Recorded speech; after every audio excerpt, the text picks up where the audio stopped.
Welcome to Elegance in Every Step. I'm your maitre d', Mary Postlethwaite. We hope you've come famished. We've prepared the finest table just for you. Our special today is Hungry, a dish we've been perfecting for 21 seasons now. Your table is alongside another guest. It might feel a bit unusual. However, we encourage you to dive in and hear their story. Today, we're serving up a conversation about craving the right things in life. Sit back, enjoy a complimentary appetizer. Your host, Neil Matthews, will be along shortly to guide you through today's meal. Bon appetit. Yes, welcome in and an early, perhaps, Thanksgiving to you. How are you today? As you know, my name is Neil Matthews, host of Other People's Shoes. Is it bad to say we're almost at Christmas? What? Wait, pump the brakes. Thanksgiving is tomorrow. Let's take a moment and honor and remember what Thanksgiving is all about. Stuffing and turkey and football. Let's not forget football. And of course, the most important thing about Thanksgiving, I know what you're thinking, what we're napping for. That's right, what we're napping for, not thankful for. Okay, I digress. We are thankful. So what are you thankful for this week? What have you been thankful for this month? Maybe even this year? What are you thankful for? Well, I'm thankful still, even way back in April, I played a really mean joke on some of you, and I'm still not over it. Maybe because I still get hate mail from people who say that it was a really mean joke to do an April Fool's joke saying that I was stopping the show. I've had at least 8 conversations with people with almost tears in their eyes saying, Neil, this is the greatest thing you've ever done. And I value that and appreciate that. Some weeks I think you're still like, well, I don't know if that was the greatest thing you've ever done. But again, I digress. But help me welcome in all the way from Thanksgiving land and all things thankful, my new friend, Anne. Anne, how are you today? I'm good. How are you? Now, Anne, we didn't ask this. We usually ask this in the blue room or the green room. I never know what to call this room. Actually, I do. It's the shoe shack. They always talk about this green room like in television and stuff. My room isn't green. It's blue. Where are you from? I forgot to ask you that. I live in Franklin, Tennessee, which is right outside of Nashville. I know Franklin, Tennessee. You have some famous neighbors. There are many famous people around town. Many. There's a guy named Toby Mac that's kind of famous. Do you know who that is when I say that name? Yes, I do. Okay. I do. If you accidentally bump into him at Starbucks, just tell him he needs to answer my question. So just he'll know. Just say right. Neil says his signature is on a pair of my shoes just right off of over there. Oh, I'm wow. That's awesome. Big fan of his. All right. So Franklin, Tennessee, that's fun. Mm-hmm. My cousin lives in Brentwood. That sounds like California. Also is in your neck of the woods too, I think, right? Yeah. Okay. It's just the town right north of us. Yep. Yeah. My cousin Leslie. So if you want to drive up there and just hang out with her and her husband, I don't know if he'd be my cousin or not. Her husband, Paul, they're just up the woods from you as well. Just, grandmother's house we go. And Leslie, ironically enough, used to teach jazzercise. I'm telling you all this because it does lead into what you're about. So here's my Leslie story, and I'm going to send this to her just so she can be cringed at this moment. We were kids, and she was super into fitness. You know, it's like mid-'80s, the leggings and the jazzercise is already just embarrassed her a ton. We were in Vaughn's or Ralph's or, I don't know, Safeway of some sort. We were in a grocery store, and I really wanted Oreos because that's my favorite cookie. And Leslie says, do you know what the center is made out of? And I was like, awesome. That's what it's made out of. Awesome. I don't care what you're going to say next. It's made out of awesome. And she said, well, it's actually lard and sugar. And I'm like, but not awesome. It's not awesome. She goes, no, there's nothing awesome about these cookies. And it wrecked it for me as a child. So trauma from cousin Leslie already. Help us with this, Anne. What style of shoe does Anne like to wear in Tennessee or thereabouts, the other areas? I'm in advanced age, so I have to wear these Hokas that I find very ugly. I tried to buy some fashion New Balance the other day, and I put them on my feet, and I said, oh, my plantar fasciitis is back. They're not cute. What can you do? Better than not being able to walk. How long have you suffered from plantar fasciitis? On and off for a long time. I was trying to wear cute shoes. It wasn't working out for me anymore. So here we are. Maybe this is too personal. What is more painful, childbirth or plantar fasciitis? All my births were medicated, so I couldn't tell you. Fair enough. Plantar fasciitis is the worst, is why I bring that up. It is the worst. And if you've never had it, I wouldn't even wish it on my worst enemy. I truly believe that. There's some people on a list that I have, I would not give it to them because it's just awful. Chronic, constant pain. The shoes are all right. There's like 3 brands I don't own: Hoka's, Skechers, and New Balance. Is there a reason? Yeah, New Balance, I feel like they're like dad shoes. They just get a bad vibe. Skechers, same. I know Costco, which I can't stand Costco. They sell Skechers. You talk about fashion, they don't seem cool to me. You know, Jordans, Adidas, things like that seem cool to me. Hoka's, I haven't gotten around just because they're just ugly. And I used to wear Asics when I was running a lot, and that helped with the plantar fasciitis. No, they're horrible. They're very ugly. horrible. They are so ugly. There's nothing I can do. There's nothing you can do. Well, I will ask that you somehow get relief from the plantar fasciitis because the Hoka's did it. I was great. Suffering for months, and then I went and I got them, and within a few days, gone. It was better. Gone. All right. Well, what can I do? What can you do? As I already talked about, Thanksgiving being tomorrow here in the United States, I always have to kind of preface that because we do have an international flavor to us. When you think about, maybe before we get into the food stuff, which is I know part of the reason why you're here, when you think about Thanksgiving, this idea of being hungry and hungering for things, how does that fit into your story? And maybe does Thanksgiving have a part to play in that, or things like Thanksgiving have a part to play in that? I actually really don't like Thanksgiving very much. I don't like the food. I prefer, last year we kind of ran away and went to the beach with friends, and our friend made surf and turf instead of turkey. And I found that much better. I think I may be hungering for non-Thanksgiving Thanksgiving. I'd really prefer to go to like the Caribbean or something. Okay. Rather than, Is it because food has been a challenge, or food has been, I don't know, a hardship or anything? Maybe I'm misunderstanding.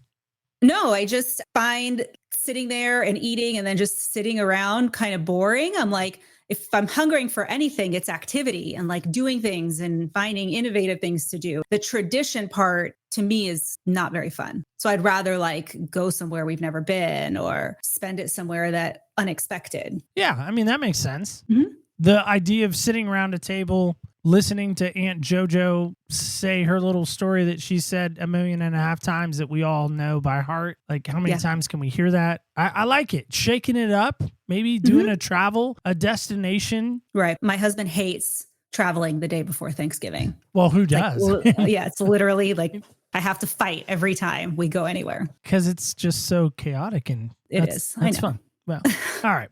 I see where he's coming from, though. One of the things that drew me into you and some of your story, probably going to mess it up, so I'm going to really lean heavily into your experience here. But I know a few of my friends, and I think nobody's proven this or said this to me. She hasn't even said it to me, so I feel like it's a little bit gossipy, but it's okay. But I think one of my sisters even was part of this kind of weight loss journey through a shot of some sort. Somebody told me. And again, I'm not going to reveal who. And when my sister hears this back, much like Leslie, I might get pinched and punched. But I'm okay with that. I got thick skin. But I do know that it seems like every time I'm on TV or watching anything, it seems like there is commercials, and they're getting more and more. And some of the radio things that I listen to on XM and even Pandora and things like that, I'm hearing more of these ads for Ozempic and other things like Ozempic. I know there's multiple probably brands, much like there are shoe brands. They all kind of do the same or similar type things. That's what drew me into you, is that you were on it or have been on it, but there's reasons why. And that's why I'm curious to have you on, is to maybe talk about those reasons. So maybe give us some context before and maybe during and then now current. I'm happy to talk about it because you're right. It is like probably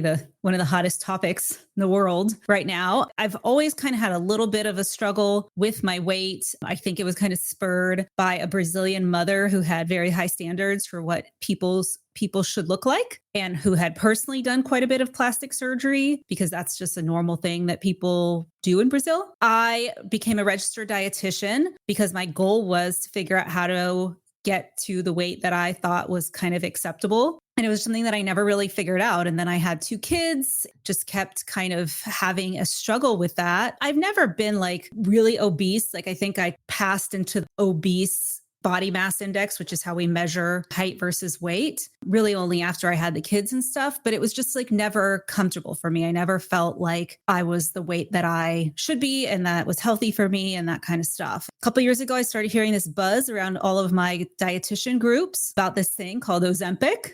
And it was working, and then like celebrity buzz and all of this. And this was before it was approved for weight loss. It was only approved for diabetes at that time. Doctors were using it off label. So I'm very resourceful, and I found an online pharmacy that was willing to prescribe it. I got on the medication and I lost about 25 pounds in probably 4 or 5 months, relatively quickly. And then I got off of it and I said, I'm done. Like, I'm good. I'm a dietitian. Like, I can keep this weight off. And that did not happen at all. I gained the 25 pounds back pretty quickly, like just as quickly as I lost it. I had a conversation with a colleague who's an expert in weight maintenance. Like, after people lose weight, she helps them maintain. And she was like, you're either going to have to exercise every day for the rest of your life for an hour and a half and eat 130 grams of protein and always monitor this forever, or you can just go back on the medication. And I thought, this is an ongoing struggle. It's going to be something I'm going to have to manage all my life. I'm 45 years old. Like, it's not going to get easier to lose weight as you get older.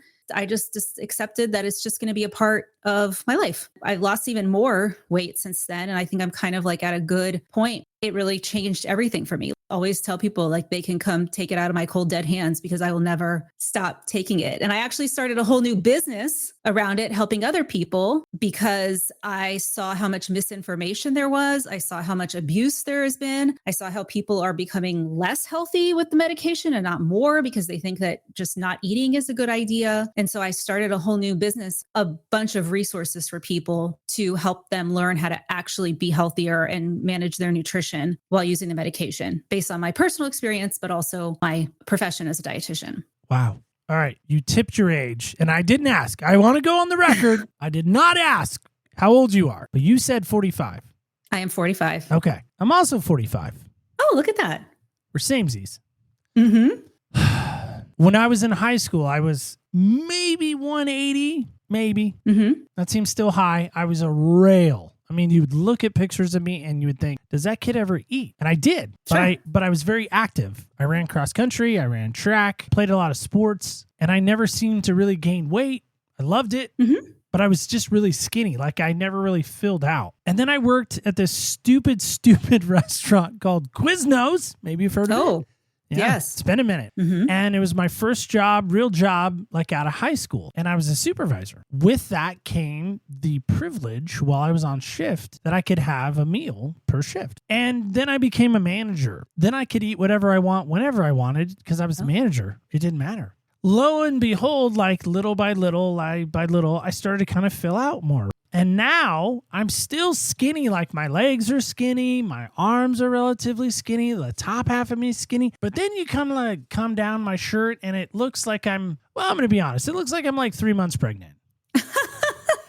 Maybe not 3. That might be pushing it. But, I got a little bit of a belly and I hate it. And I'm embarrassed by it. Like, I take pictures when my wife and I do something fun and we're like, hey, let's take a picture. Or family or people come over and they're like, hey, let's get a group shot. And I'm like behind everybody. Plus, I'm tall. I'm like 6'2", 6'3". So I'm tall. So I always try to stand in the back anyway. But I try to put people around me. My stomach is as pronounced, we'll say, or front and center. When I heard about this drug, that's what it is. Sure. Okay. I was like, would that, should I? I don't know. And again, that's what intrigued me most about, again, cards on the table here. We're sitting at a nice restaurant. I think guys still deal with body image, maybe not as much as girls do. I will give it to the ladies. The ladies probably have it way worse than the guys do. They do. Sure. But I'm hearing more and more guys are dealing with body image issues. You're not necessarily, quote unquote, like a psychologist or anything like that per se. What would your counsel be if I were to come to you like I am right now in this moment or out of this moment? And what would your counsel to me be? And maybe others who are like me, who are in that canoe with me paddling along. Is your concern that you just don't like the way you look, that you want to change how you feel about yourself? Or do you want to actually lose weight and change how you look? All the above. What is that? A, B, C, all the above. Yes, all of that. I think that society puts pressure on us to look a certain way. At least for me, like aging has been difficult to see each day. You get older and then you start seeing all your friends turning 50. Like I had a whole group of girlfriends that went on a girls' trip because they all turned 50. And I was like, oh God, my friends are 50. I think it's just kind of tough for everybody to accept that, because we see the hot young people like you. When you're 18, you could eat the Quiznos and do the activities and it was all fine. I think some of it has to do with acceptance, but also I think that the society is just working against us. We live in a world where we sit down all day. The food that we eat is not good for us, makes us crave more of it. We live in a high stress environment. Many of us don't sleep. We're on our phones all the time. That makes us not sleep even more. All of that contributes to it being really difficult to manage our weight. For most of us, unless we're really dedicated, it's going to start creeping up. To me, I feel that this medication provides some level of hope. Now, there's a lot of issues around it and access to it and all sorts of drama about it. To me, I think I would love to see the environment change. I'm not quite as hopeful about that. So therefore, this provides kind of a solution in my mind. I did carnivore last year. I saw so much success from it. I think at my heaviest, I was 267 and I dropped down to around 230, 228, somewhere in there. And I was stoked. I was so excited. Now, granted, it took 3 months to get there. That's good though. And it was working. And I know some people hate carnivore and they throw rocks at it, maybe even boulders at it. I'm like, whatever, it works for me. This stupid holiday time comes, this stupid Thanksgiving time, this stupid Christmas time, and then my wife's birthday's in January. That's not stupid, just to be clear. All those other things were. Her birthday is not stupid. And then my birthday comes in March. It's just this vicious cycle that I couldn't get on the wagon again. And even now, as we sit here talking, I'm like, why can I not just shut my mouth or shut my thought or change that channel to get back to that carnivore? I was sleeping better. My feet didn't hurt. Like we talked about plantar fasciitis. I thought about running again, which to me, that was my greatest outlet in life outside of podcasting was running. I love to just get out, throw my headphones in and just go 4 or 5 miles at a time. And that was no thing. Now I know for some, they're like, that's insane. You did that. Yes, I would do that on a regular basis. My point is the thought of that now, running a mile, like if somebody says, okay, Neil, I want you to run a mile. If you do it without walking, I'll give you $1 million. I don't know if I could do it. And that kills me. Sure. To be able to do that, you got to be consistent with doing it. Fortunately, it starts to kind of go away. I hear a lot of people saying they felt really great on the carnivore diet. The reason why I personally wouldn't recommend it as a dietitian is because it is pretty extreme. It requires you to eat in a way that nobody else is eating, really limit the amount of foods you're eating, and you start to feel so trapped. It's hard to stick with it long term. And we can argue the pros and cons and whatever. That's sort of the societal change that would need to happen for us to not have this obesity thing on our back all the time, is like everyone would have to start eating real food. I don't think carnivore is necessary. It eliminates a lot of the foods that are not good for us. It was hard, to your point. It was extremely hard. You can only have so many hamburgers in a day before you're like, another hamburger. And I have friends that would eat steak a lot. And even steak, like I love steak. I love shrimp. I mean, those are 3 favorite things. It just was very tough. Eggs, same. I just kind of got bored because you're eating the same thing, literally like all the time, all the time. That's actually a diet method, is to eat as few foods as possible so you get bored. That's like a known strategy, is to really limit your diet down to only a couple things. And then you just, when you're like at a buffet and there's, look at that, I got to try that. And then you eat way more. I mean, that's partially why it works. Do you remember Etch-a-Sketch? Sounds like we're from the same era, obviously, as we've already discussed.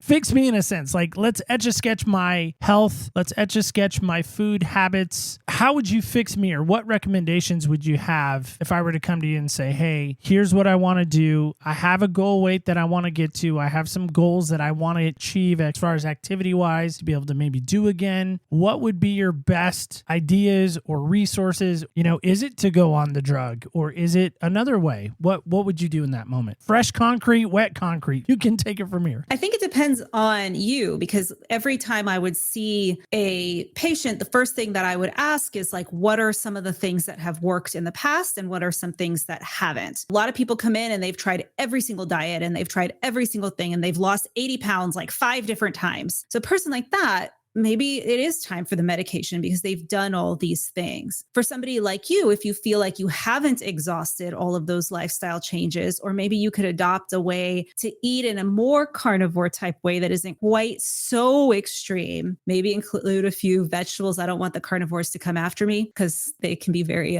extreme. Aggressive and want blood. Yes. Please don't email me about it. If you could find a whole foods based diet that felt a little bit more balanced to you, that might be a good way to do it. And if your goal is running, the only way to do that really is to put one foot in front of the other and do the best you can. I was really hoping you had this like miracle thing that you could tell me. I became a dietitian to find the miracle and I didn't find it. I would love to give you that. But for me, it's come on. That's why we had you come on. Your people said you're the miracle worker. I wish. You're the way really maker. Okay. I really do. Right. I really do. Quoting a song there. So I'll just give you my laundry list of what I've tried. All right. So I did low carb, Atkins, whatever you want to say. That was okay. Obviously, I did carnivore. Saw some success with that. I would say more success. And then that's really it.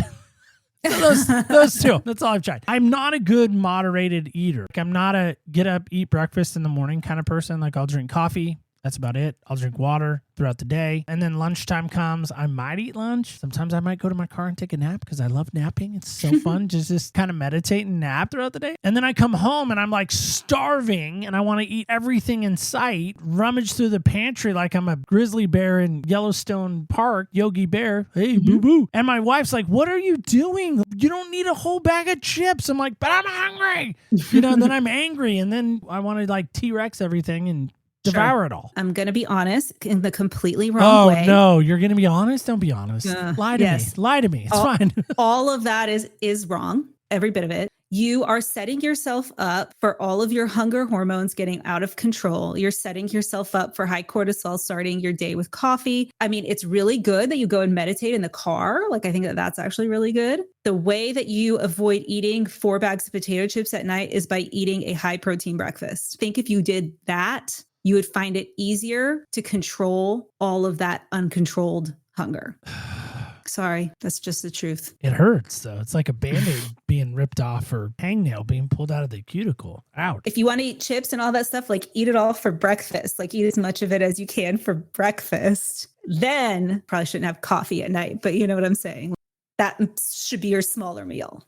What's wrong with coffee at night? You can have it. My husband can drink a Monster and go to bed. So it's possible. For me, if I drank a coffee after 1 p.m., I'd be awake till 3 a.m. So it just depends on you. Tomorrow being Thanksgiving, I have a feeling I'm going to want to eat everything. And you're saying there is a way to do it that maybe just less. Like think about smaller portions even, which is a struggle because I think I have to have bigger stuff because it's going to fill me up. But my body and my brain are lying to me. They're giving me wrong directions. Well, I think that for a day like Thanksgiving, where it is around food, I think it's okay for you to eat what you want to eat. If you pick, those are the days that I want to do. But if you really want to apply some type of healthy eating to that day, one of the best things that you can do, probably going to give me an ugly face, is to make half your plate vegetables and the rest is all those things that you like to eat. It's the easiest way to cut back on your calories while still eating all the things you want. I hate vegetables. Well, I mean, I don't know what to tell you. Find some that you like. I thought you were going to give me good advice here. I want my money back. This is the best advice. People pay lots of money for this advice. I'm sure they do. And they should. Sounds like you know what you're doing. Take me back in time to 12-year-old you.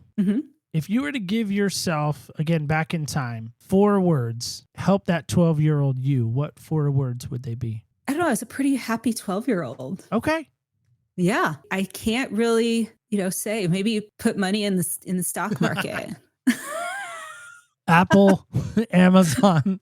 Remember Compound these interest. names. Yeah. Remember these names. I wonder about 12-year-old you, middle school you, when the body again starts to change and the hormones start to kick in and the things like that. And the body image maybe again starts to kind of rear its ugly head, that ugly body image monster that I think a lot of people struggle with, a lot of people hear in their ears and their head. there's younger girls, I would imagine, in your sphere and maybe even in your world that probably have most of their life, and maybe even a lot of the women that you help have had those body image issues. And maybe there's still some ladies listening right now that haven't turned me off, written me off, stopped talking to me, even though I talk about them in my show, my sister, my cousin, that maybe have had some body image issues. What would be your counsel or your help to them? Maybe 4 words that they could hear in this moment that maybe would encourage them. All bodies are okay. Sometimes I think that trying to force yourself into a smaller size is what ends up making you gain the weight. So you went on the carnivore diet, and then the day you decided to get off of it, that's when you started wanting to eat the potato chips or that kind of stuff. I think that not caring so much about what other people are thinking and thinking they're judging you. My husband always says, no one cares about you as much as you do. It's like a good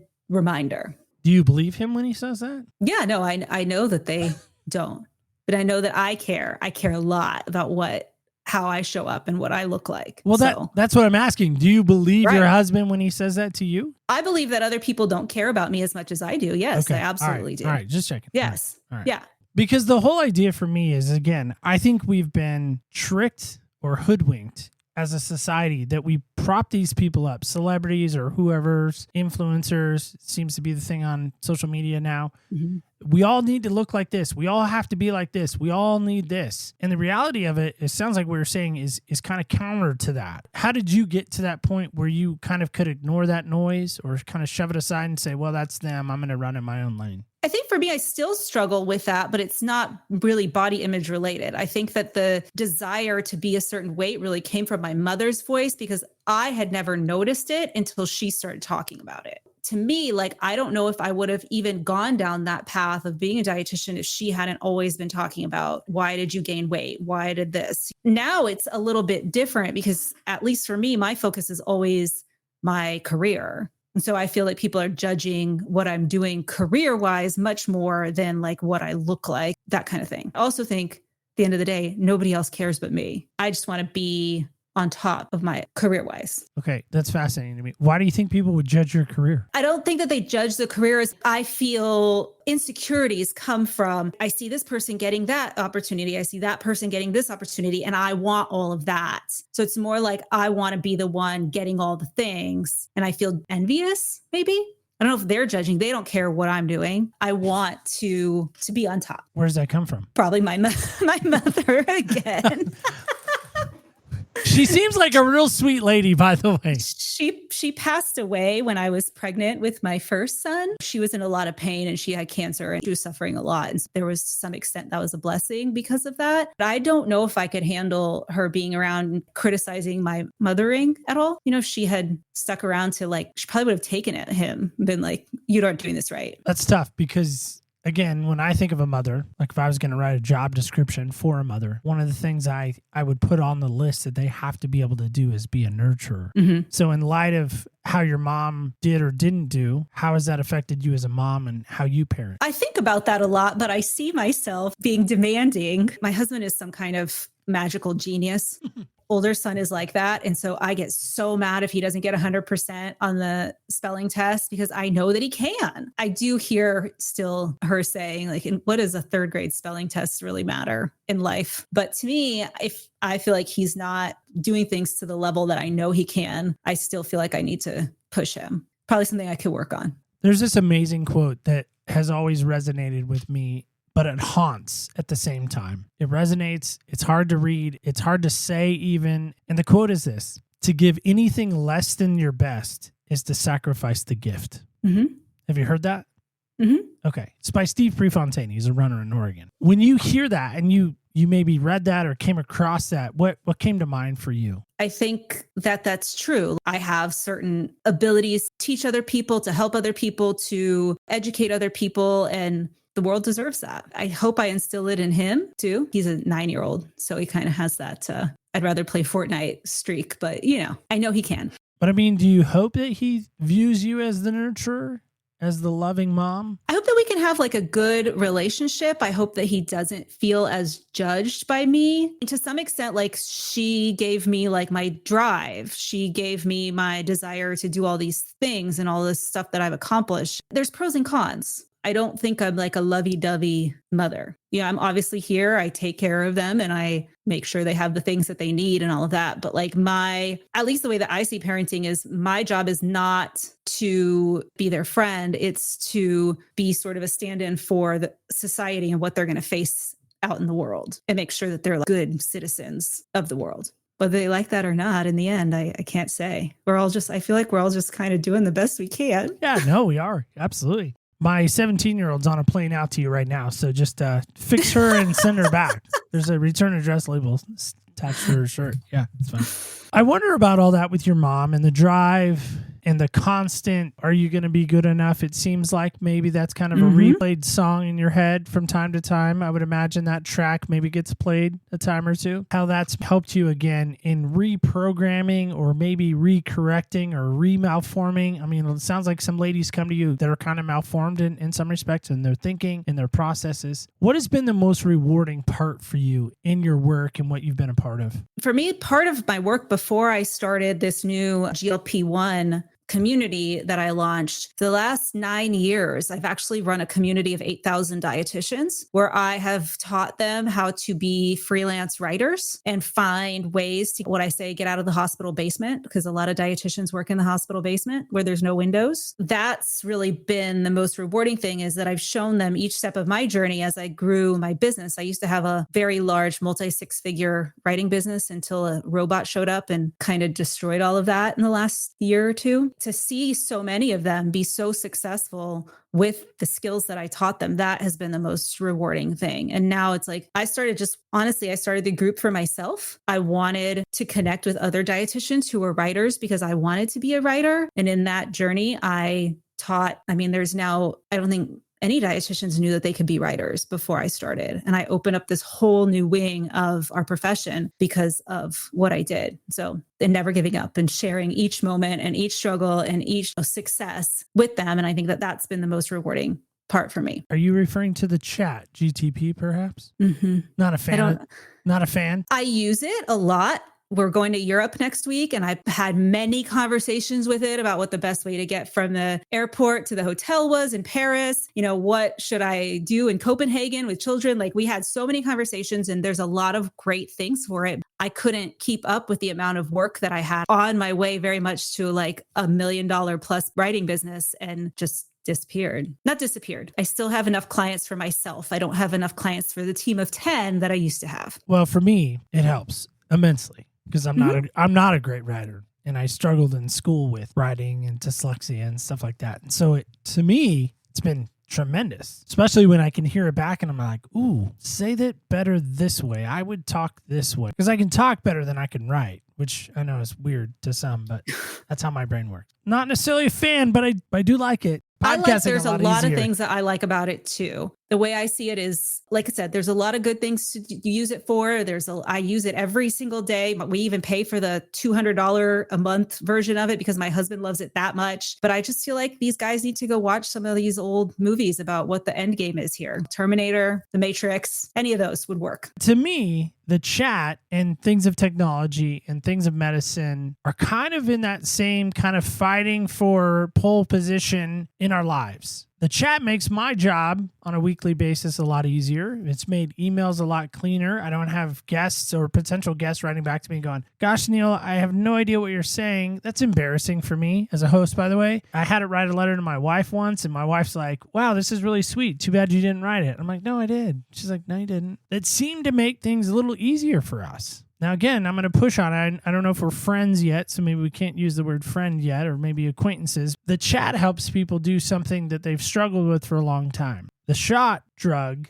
helps people with something that they've struggled with for a long time. Is there a difference in your mind? No. I mean, I think technology is amazing, and there's so many good benefits to both, but the shot has some potentially serious side effects for some people. There's, I think, 1,200 lawsuits going on right now for people getting stomach paralysis and all sorts of things. And just like ChatGPT or these AIs, They're going to get rid of people's jobs. That is difficult too. So there's pros and cons to everything. You and I are probably born same year in 1980, and we all have a memory of the day when we had the phone on the wall and there was no internet. And now, my husband and I sit on the couch together just scrolling our phones. Like, I kind of wonder sometimes how life would be if we didn't have that. But then that's how we work, and that's how we make money, and that's how we plan our trips to Paris. So it's just, there's pros and cons, I think. There's people that, again, are hesitant to maybe the technology aspect of life. By the way, I haven't met too many people that aren't using the chat in some level, so let's just start there. But I'm not meeting a whole lot of people that are taking this weight loss shot. Still, they're still kind of apprehensive. Again, I'm not trying to get political, whether you should have taken the vaccine, the COVID-19 vaccine or not. That's not where I'm going. But I know there's a lot of people that didn't want to take that because they were afraid of what it could do. Mm-hmm. And now there's things coming out that they were good or bad. I don't know, because I changed that channel. I've moved past that because that was such a dark time in our history. I'm like so sick of hearing about that. And even in this moment, I'm like, Neil, come on, change the channel. That's been I don't want to say scared, but that's been my concern. This type of shot, weight loss shot, is it going to be like COVID-19? Or are my friends who take it, are they going to live? Are they not going to live? If loved ones take it, should they not? And I guess I don't have a definitive answer. And again, I know you're not Miss Answer, and I know you're not the Encyclopedia Britannica where I know you don't have all the answers per se. You only have the answers that worked for you. Mm-hmm. Should people do it? Should they not? Your opinion. To me, this medication has actually been around for 20 years. So people don't realize that it's been used for diabetes for a long time. And they just found that it had this side effect of weight loss, which is why they were like, oh, well, we could sell it to more people because everyone is overweight. So there is much more, if you want to talk about the COVID vaccine, a much longer safety profile for this medication than there was for the COVID vaccine, in my opinion. I can't say if people should take it or not. I do think it's relatively safe. I cannot say what will happen 20, 30 years from now. My concerns about it really lie more in the misuse of the medication and people abusing it.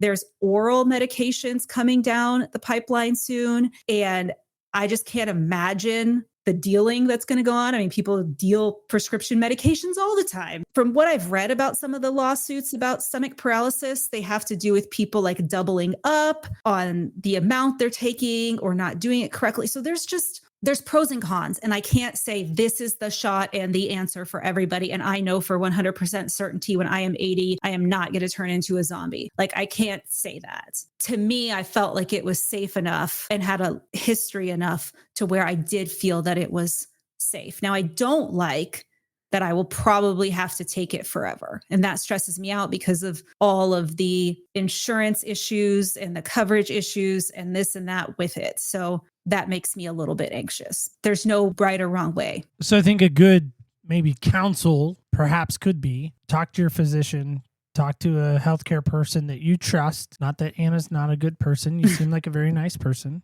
But what you're saying is really do your own research before you make this decision. Make sure it's right for you. And realize that there are a lot of influencers out there that have like huge followings that are talking about the medication because they lost 100, 200, 300 pounds on it. And I'm horrified at some of the things that they're saying that are just not true. So try to follow a doctor, a dietitian, somebody who has some kind of degree who's talking about the medication. And there's plenty of those out there. I keep pushing forward because I want to grow to be like them so my voice can be louder than some of these people who right now are on YouTube with 1 million followers because they're willing to just say whatever. And to be candid, that's why I was excited about having you on, is because of that reason. I'm a firm believer in amplifying voices that, one, pique my curiosity. Two, I'm nobody special. I mean, I'm special, but I'm not the gigantic podcast Joe Rogan, but I wanted your perspective and I value what you shared. So I just want you to know that right offhand. I know you've done a number of shows. I know you love podcasting and being a guest on shows. It's one of your favorite things I've heard,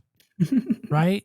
Sure. I'm an avid podcast listener. Spotify told me I was in the top 3% in the world. Oh my gosh. of podcast listeners. That's so, insane. yeah. That's an amazing feat, by the way. Well, we'll give you a few to listen to. I mean, there's this really great show that comes out every Wednesday. If you're interested, we could send you a link to that. All right. Well, in all those shows that you've been a part of, I'm wondering about this. Have any of them played a game with you? No. Okay. Well, let us be the first. All right. This is called Heel Hustle. Zach, take it away. It's now that time in the show to play the fastest growing game in the podcast world. We call it Heel Hustle. Today, our guest will try to answer all 6 of these questions in 60 seconds or less to win a prize from our prize closet. Audience, feel free to play at home. Let's put 60 seconds on the clock. Ready, set, hustle! The game begins in 3, 2, 1. One person you would trade places with for a week. Donald Trump. Okay. All right. Guilty pleasure. Video games. All right. Best compliment you've ever received. I don't know. I don't know. I really don't know. All right. Somebody, yeah. Worst piece of advice you've ever received. Worst piece of advice. I think to maybe just get a job. Okay. What's something you wish you were better at? Graphics, like Canva. Yeah, same. What's something that never fails to make you laugh? Pranks, practical jokes. Oh, man. All right. Woo!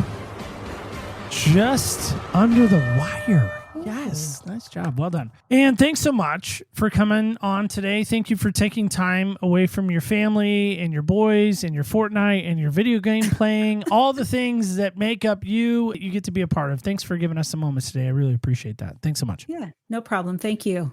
But before we let you go, I think it's important that we know maybe how to find you if people want to continue this conversation outside of us, because I'm sure there's some things that maybe people have heard that they're like, Neil, you didn't ask this and you should have. Now here's their opportunity to ask you maybe something. Where can they find you? Is there a social media of choice you love to hang out on the most? Sure. So my website for the GLP-1 is glp-1hub.com. I also have a Facebook group by the same name. So I love when people ask questions in there. I also have a podcast called the GLP-1 Hub podcast. I interview experts, people way smarter than me, about GLP-1s and cover all sorts of topics related to this. So I try to cover it from all angles so they can come and listen to me on there or come join the group. That's so cool.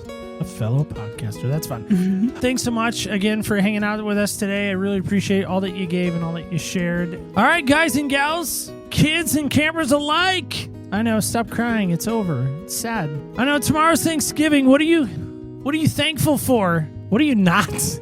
Let's reverse that. What are you not thankful for? What is something right now that if I gave you the power, David Copperfield style? I know, I'm stuck in the 80s. I blame Anne. But if I gave you that power, Harry Potter, make it more modern for you freaks out there that like Harry Potter, would you change one thing? You get one thing to change about yourself right now, body-wise. What would you change?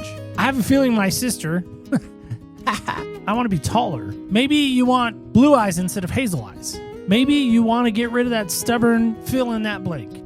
But what stops you from doing that? That's the question I want to ask today. What is stopping you from doing that? The great change. Now listen, I'm not saying go out and do like plastic surgery. That's not what I'm saying. Don't become plastic. But ask yourself this honestly. What is one thing I really would love to change? Let me know. I'd love to know. OPSpodcast.com is a great place to let me know. You can let me know on the socials at OPS Podcast Show under Facebook, Instagram, and X. And don't forget this, so important. Remember, when you walk in other people's shoes, you really do get a different perspective on life. And guess what? We're going to be right back here next week as we start our Christmas season and we walk in other people's shoes.